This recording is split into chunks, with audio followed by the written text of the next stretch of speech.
मुंशी प्रेमचंद्र के गांव लमही में। और हमारे साथ एक चाचा जी जुड़ चुके हैं और यहाँ के जो संरक्षक हैं, यहाँ कार्यभार यही देखते हैं। और चाचा जी से हम पूछते हैं कि यहाँ क्या किस प्रकार से इसको संचालित कर रहे हैं, कैसे सबको मोटिवेट करते हैं, कैसे इनके बारे में बताते हैं। चलिए चाचा जी से हम पूछते हैं। धन्यवाद। जैसा कि अभी तक आप लोग किताबों में पढ़ रहे थे कि वाराणसी से 5 मील दूर लमही गांव आजमगढ़ रोड पर कहानीकार प्रेमचंद। तो आज आप मुंशी प्रेमचंद जी के गांव लमही उनके जन्मस्थल पर पहुंच चुके हैं। जब आप चले होंगे तो आपके दिमाग में रहा होगा कि पता नहीं लमही कैसा होगा, वहाँ के लोग कैसे होंगे, वहाँ का बदलाव कैसा हुआ होगा, पता नहीं उस लमहिया में लोग आते होते हैं कि नहीं। ये सब तमाम विचार आपके दिमाग में आया और आप मुंशी प्रेमचंद जी के गांव लमही उनके जन्मस्थल पर पहुंच गए। यही बीच में जो है कि आंगन था, किनारे किनारे कब्रें थे, खपड़ैल वाला मकान था। हमारे महान साहित्यकार उसी जगह पैदा हुए जहाँ मूर्तियां लगी हुई है। सच तो यह है कि लोग पूछते हैं कि प्रेमचंद जी कहानीकार कैसे हो गए। सच्चाई तो यह है कि समय के थपेड़ों ने प्रेमचंद पहले कहानी बनाया, इसके बाद वो कहानीकार हो गए। गांव में कहावत करते कि जाते पाँव न फटे बेवाई हूँ का जाने फिर पढ़ाई। तब प्रेमचंद जी बचपन से ही झेलना जो कि शुरू किया। सच तो यह है कि प्रेमचंद को तो बहुत बड़ा आवारा होना चाहिए था, इसलिए कि 7 साल तक पहुंचे तो माता का साथ छूट गया, 15 साल तक पहुंचे तो पिता की साया ही हट गई। यही वो लमही गांव का बाग बगीचा खेत खलिहान जहाँ कभी प्रेमचंद जी उसमें गुल्ली डंडा खेला करते थे, आम तोड़ा करते थे, कबड्डी खेला करते थे। कभी कुत्तों के पीछे दौड़ना, कभी कोई भालू आ गया उसके पीछे दौड़ना, कोई बंदर वाला आ गया उसके पीछे दौड़ना, कभी चना उखाड़ना गना उखाड़ना, यही इनकी जिंदगी का मकसद बन चुका था। लेकिन यह एक जो है ईश्वरीय देन था जहाँ की प्रेमचंद जी इतने बड़े साहित्यकार हुए। सच तो यह है कि जो है यहाँ प्रेमचंद जी जो है कि इसी बगीचे में जहाँ अपना खेला कूदा करते थे, इनको तो बहुत बड़ा आवारा होना चाहिए था।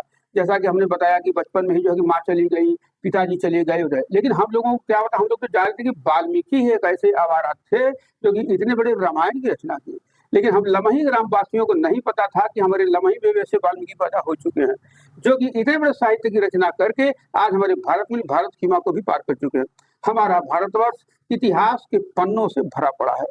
20वीं सदी का वह दौर जो कि हमारे भारत के लिए बड़ा ही चुनौती भरा था। ऐसे ही समय में हमारे प्रेमचंद जी चुनौतियों में ही पैदा हुए, चुनौतियों में पले और चुनौतियों में चले गए। आज हम लोगों के सामने चुनौतियां छोड़ करके गए। आप कहिएगा कि जिस समय पैदा हुए उनके सामने उस समय कोई चुनौती रही होगी। सच्चाई तो यह है कि जो है प्रेमचंद जी को जो है पहले एक रूढ़ी लेकर के पैदा हुए कि तेसरा पैदा हो गए। गांव में एक मानसिकता होती है कि 3 लड़कियों के बाद पैदा होने वाला बालक वहां विनाशी माना जाता है। या तो इनकी माँ मर जाएंगी, या तो इनके बाप मर जाएंगे, या तो कुल का सत्यानाश होगा। लेकिन ऐसा कुछ नहीं हुआ, सत्यानाश उस अंधविश्वास का हुआ। हमारे मुंशी प्रेमचंद जी मानस पटल पर पहला स्थान राज्य सम्राट की उपाधि पाई। दूसरी चुनौती हम लोगों के सामने थी जहाँ की 200 साल की गुलामी हम लोग अंग्रेजों की झेल रहे थे और लोग सोच चुके थे कि इस अंग्रेजों से तो हम कभी आजाद हो ही नहीं सकते। उनके अत्याचार से लोग त्रस्त थे, जान गए कि अब हम लोग जो है कभी जो है हम लोग आजाद नहीं हो सकते। लेकिन समय बदला, परिस्थितियां बदली, हमारे देश के महापुरुषों ने बस स्वराज का मसाल लेकर के आगे निकल पड़े। अब प्रेमचंद जी उसमें कलम का सिपाही बनकर के शामिल हुए जो कि देश के आजादी से लेकर समाज के आजादी तक का संकल्प लेकर के उन्होंने रचनाएं शुरू किया।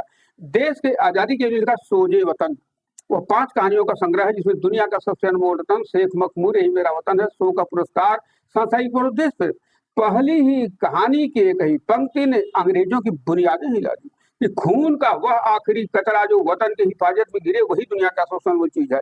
अंग्रेजों को लगा कि तो बड़ी क्रांतिकारी किताब है, उन्होंने जब्त करके आग के हवाले कर दिया। आज तक कोई ऐसा साहित्यकार नहीं हुआ होगा जिसका साहित्य देश के आजादी के लिए चिता पर चढ़ा दी गई हो। कोई था तो हमारे लमही से कलम सिपाही प्रेमचंद। प्रेमचंद का से 5 नाम है। नवाब घर का पुकारने का नाम, धनपत राय का सर्टिफिकेट का नाम, प्रेमचंद जी का साहित्यिक नाम, अफसाना का उर्दू का नाम, बम्बू की 200 पुकार गया। तो नाम बदलते रहे, रचनाएं करते। पहले शुरुआत तो जो है ये नवाब से शुरू किए। इनके पिता जो है चचा जी, इनका जो है नाम जो है नवाब रखे। नवाब इसलिए रखे कि अपने माँ बाप को दुलरुआ थे, चंचल थे, सुंदर थे, इसलिए जो है किसी चीज को लेने के लिए जिद कर बैठते थे कि जो है तो कहते कि बहुत नवाबी कराला, नवाब हो नवाबो का नवाब कालो नवाब नवाब करते, नवाब से रचनाएं ही शुरू हो गई। तो इसी नवाब ने प्रेमचंद को जाके प्रेमचंद बना दिया। यहीं से इनका जो है शुरू किया। फिर इसके बाद इनका तो सब बताया कि 5 नाम है इनका, जो है कि नवाब घर का पुकारने का नाम, धनपत इनका सर्टिफिकेट का नाम, प्रेमचंद का साहित्यिक नाम, अफसाना इनका उर्दू का नाम, बम्बू की 200 पुकार गया नाम। तो नाम बदलते रहे जो कि रचनाएं कर रहे। अब यहीं से जो है प्रेमचंद हो गए। पहले प्रेमचंद उर्दू में शुरू किए। इनकी जो है प्राथमिक शिक्षा जो है एक मौलवी साहब के यहाँ लालपुर से यहाँ से 2 किलोमीटर पड़ता है, तो जो है इनकी पहले शिक्षा वहीं से शुरू हुई। प्रेमचंद जी जो है उर्दू, हिंदी, इंग्लिश, फारसी 3-4 भाषा जानते थे, तो पहले उर्दू में शुरू किया। उस समय असरारे में आबिद, हम खुरमा, हम सबाब, चौगाने हस्ती, मैदान अमल, बाजारे हुस्न, बेवा, गुस्से आफियत, जलवे इशार, गौदान, ये सब पहले उर्दू में शुरू किया। 1915 के बाद हिंदी में आ गए। जान के पॉपुलरिटी बढ़ने लगी, लोगों का इंटरेस्ट बढ़ने लगा, तो 1915 के बाद जो कि हिंदी में आए। फिर यहीं से शुरू हुआ गोदान, गबन, रंगभूमि, करभूमि, प्रेमाश्रम, कायाकल्प, वरदान, प्रतिज्ञा, सेवा सदन, निर्मला, मनोरमा, रुचिराजी, कृष्णा, प्रेमा, मंगलसूत्र। लेकिन मंगलसूत्र अधूरी रह गई, पूरी नहीं भाई। मौत ने किसको छोड़ा है? हमारे प्रेमचंद जी को भी नहीं छोड़ा। 8 अक्टूबर 1936 को हम समस्त भारतवासियों को देश की जिम्मेदारी दे करके हमेशा हमेशा के लिए अलविदा हो गए। सच्चाई तो यह है कि प्रेमचंद जी एक उपन्यासकार, कहानीकार, नाटककार, पत्रकार, चित्रकार, फिल्मकार, इतना थे। फिल्म बनाने के लिए बॉम्बे भी गए थे, तो इतना थे जो है। तो यहीं से जो है कि उन्होंने जो है तमाम रचनाएं शुरू किया। तो पहले जो है उर्दू में शुरू किया, फिर उसके बाद जो कि हिंदी में आए। हिंदी में आने के बाद वही बताया कि गोदान, गबन, रंगभूमि, करभूमि, प्रेमाश्रम, कायाकल्प, वरदान, प्रतिज्ञा, सेवा सदन, निर्मला, मनोरमा, रुचिराजी, कृष्णा, प्रेमा, मंगलसूत्र, ये सब तमाम 400 कहानी लिखी। यहीं से जो है उसमें किसान समस्या भी है, नारी समस्या भी है, दलित समस्या भी है, छुआछूत भी है। तो वो सब चीजें जो है कि प्रेमचंद जी जो है उसको लिखा। और 8 अक्टूबर 1936 को हम समस्त भारतवासियों को देश की जिम्मेदारी दे करके हमेशा हमेशा के लिए अलविदा हो गए। आज हम लम्हे ग्राम वासियों का सौभाग्य है कि आज हमारे भारत के कोने कोने से नहीं बल्कि पूरे संसार से लोग आते हैं कि वो कौन सा ऐसा शख्स था जिन्होंने मानव की पीड़ा को समझा और कहानी से कहानी को बदलने का एक सफल प्रयास किया। तो वह थे हमारे लम्हे से कलम सिपाही प्रेमचंद। तो यहाँ पर चाहे तमाम लोग जो कहते हैं रूस, अमेरिका, फ्रांस, जर्मनी, इंग्लैंड, पुर्तगाल, चिली, कनाडा, तमाम। हमारा भारतवर्ष गांव का देश है। हमारे भारत की आत्मा गांव में बसती है। प्रेमचंद जी गांव में पैदा हुए। आज अगर हिंदी को देखा जाए तो पहले हिंदी को बड़ा उपेक्षित समझते थे, गांव के लोगों को गवार समझते थे, लेकिन उसी हिंदी को प्रेमचंद ने उठा करके शीर्ष पर भेजा, जहाँ की जो है कि देखा जाए तो आज हिंदी जो है कि हमारे भारत में नहीं भारत सीमा को पार कर चुका है। तो प्रेमचंद जी जो है यही से आज हिंदी साहित्य प्रेमचंद और हिंदी साहित्य का विदेशों में महत्व अगर किसी ने दिखाया हो प्रेमचंद। शायद अगर प्रेमचंद की हिंदी साहित्य नहीं लिखी गई होती तो हमारे भारतवर्ष का हिंदी साहित्य अधूरा रह गया था। तो पूरा करने का प्रेमचंद ने क्या कहानी पहले भी थी, उपन्यास पहले भी था, लेकिन वो भूत प्रेत वाली कहानी थी, परियों की कहानी थी, राजा रानी की कहानी थी। उस कहानी को प्रेमचंद मानव की जिंदगी से जोड़ा है। पहले हम लोग छोटे छोटे थे, हमारी प्राइमरी शिक्षा लम्हे से ही शुरू हुई। जब शाम होती थी, जब हल्ला गुल्ला हम लोग करते थे तो दादी कहती थी कि तन्ने ने बहुत हल्ला गुल्ला करते हुए चल तन्ने की कहानी सुनाई। तो वही भूत प्रेत वाली कहानी सुनाती थी, परियों की कहानी सुनाती थी, राजा रानी की कहानी सुनाती थी। हम लोग घूमों पर सो जाते थे, लेकिन उसी कहानी को प्रेमचंद मानव की जिंदगी से जोड़ा। जहाँ की आज अगर जो है प्रेमचंद की कहानियों को हम लोग पढ़ते हैं, उठ करके बैठ जाते हैं कि देखिए इसके बाद क्या हुआ, देखा है इसके बाद क्या हुआ। तो प्रेमचंद जी अपने को भी नहीं छोड़ा। नारी समस्या पर आज अभियान चलाया जा रहा है, बूढ़ी काकी पर अभियान चलाया जा रहा है। तो प्रेमचंद जी ने आज से 125 साल पहले वो अभियान चला दिया। नारी समस्या, जहाँ बेटी बचाओ बेटी पढ़ाओ नारी सशक्तिकरण पर अभियान चलाया जा रहा है। प्रेमचंद जी आज से 125 साल पहले वो अभियान चलाया, जहाँ की जो है निर्मला, जहाँ दहेज का दाना उस निर्मला की जिंदगी को निकल गई और बेचारी समझ ही नहीं पाई कि ससुराल क्या होता है, पति क्या होते हैं, वहां का सुख क्या होता है। वो अपनी जिंदगी के जंग को लड़ते लड़ते हार गई, अब मर गई, अब बदनसीबी ही नसीब हो गई। तब प्रेम जैसे हालातों को देखा कि इतने बड़े संसार में निर्मला पैदा होती है, उसको एक चौकट से बांध दिया जाता है कि तुम्हारा यही संसार है। लेकिन आज प्रेमचंद की निर्मला वो चौकट डाक चुकी है, अपने अधिकारों को मांग रही है। अब वो प्रधानमंत्री, मुख्यमंत्री, राष्ट्रपति, डॉक्टर, टीचर, गगनभेदी फाइटर प्लेन चला रही है। लेकिन फिर भी उस निर्मला के सामने तमाम समस्याएं हैं जिस लड़ाई में निर्मला खुद है। शायद प्रेमचंद के समय में वो समस्या नहीं थी जो आज है। आज अगर पता लग जाए कि प्रेमचंद की निर्मला तो कोख में आ गई है, डॉक्टर से अल्ट्रासाउंड का कुछ आवाज ही खामोश कर देते, जबकि एक माँ बनना चाहती है और एक माँ कहना चाहती है, एक संसार बसाना चाहती है, एक संसार देखना चाहती है। लेकिन हाय समय की मार कि न वह माँ बन पाई, न वो माँ कह पाई, न संसार बसा पाई, न संसार देख पाई।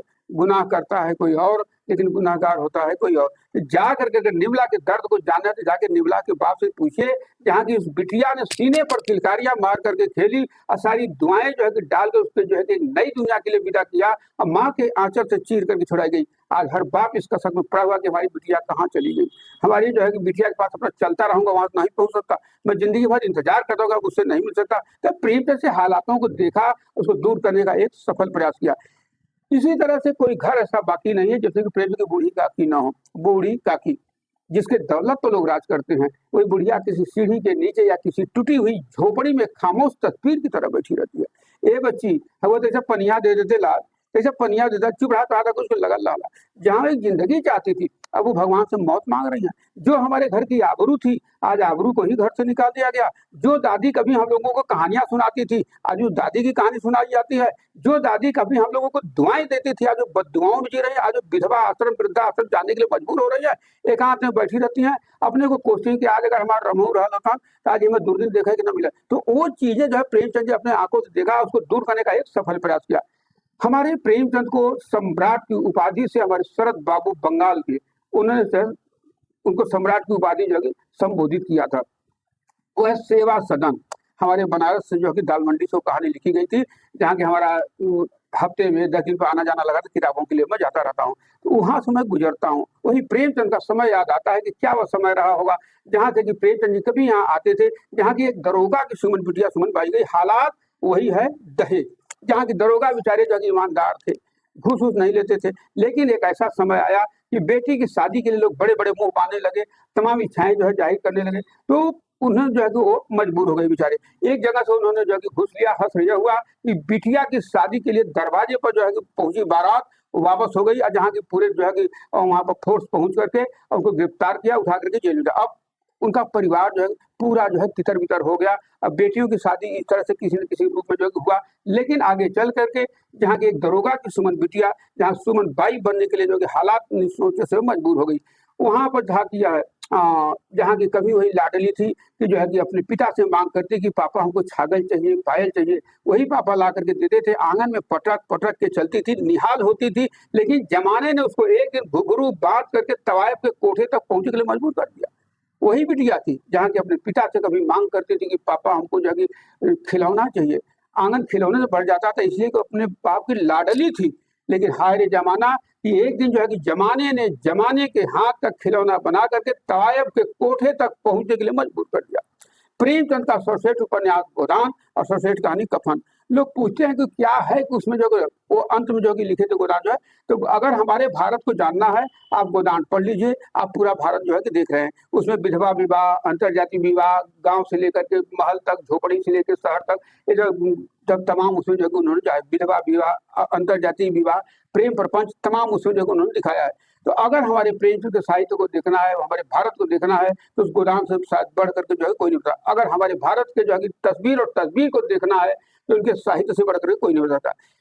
यहीं पर एक बार कार्यक्रम चल रहा था, नामवर सिंह जैसे और भी तमाम साहित्यकार लोग, प्रगतिशील लेखक संघ के लोग यहाँ पर आए थे। मैं यहाँ का एक सेवक हूँ, यहाँ पर जो है अपना देख रेख साफ सफाई बताना दिखाना सब करता हूँ। एक आध लोग बोले उसमें, हमसे बोल दिए कि जो है कि दुबे जी को थोड़ा सा यहाँ से बुलवाइए, लम्हे में रहते हैं, सारी चीजों को जानते हैं, तो थोड़ा सा दुबे जी से जो है कि बुलवाइए। हम उठे तब कि देखिए प्रेमचंद तो एक अथाह सागर थे, मैं उस सागर का एक बूंद भी नहीं हूँ। लेकिन फिर भी अगर प्रेमचंद के बारे में जानना तो सच्चाई यही है कि प्रेमचंद जी ने जो अपने सगे धर्म पत्नी से नहीं बताया और जो अपने बेटे से नहीं बताया वो अपने साहित्य से बताया। तो प्रेमचंद के बारे में अगर जानना तो उनके साहित्य से बढ़कर के कोई नहीं बताया, चाहे वो नारी समस्या हो, किसान समस्या हो, अछूआछूत वाली समस्या, कोई भी समस्या हो, तो उनके साहित्य से बढ़कर के जो कि कोई नहीं बता सकता। आज जो है हम लोगों का सौभाग्य है, आप लोग भी जो है कि आए प्रेमचंद को जानने के लिए। तो प्रेमचंद कौन थे, क्या किए थे, तो बताने की जरूरत नहीं है। तो ये बड़ा अच्छा लगता है। हम आभार आप लोगों का व्यक्त करते हैं, धन्यवाद देते हैं कि आप लोग आए, अब प्रेमचंद को जाने, और यहाँ से जान करके आप लोग जा करके जो है दिखाएंगे, तमाम लोगों को जानकारियां होगी। जिस प्रेमचंद जी ने हालात को बदलने का, अपने जो है कहानी से कहानी को बदलने का एक सफल प्रयास किया, तो आप लोग लगमही आए। आप लोगों का बहुत बड़ा स्वागत है, बहुत बहुत धन्यवाद।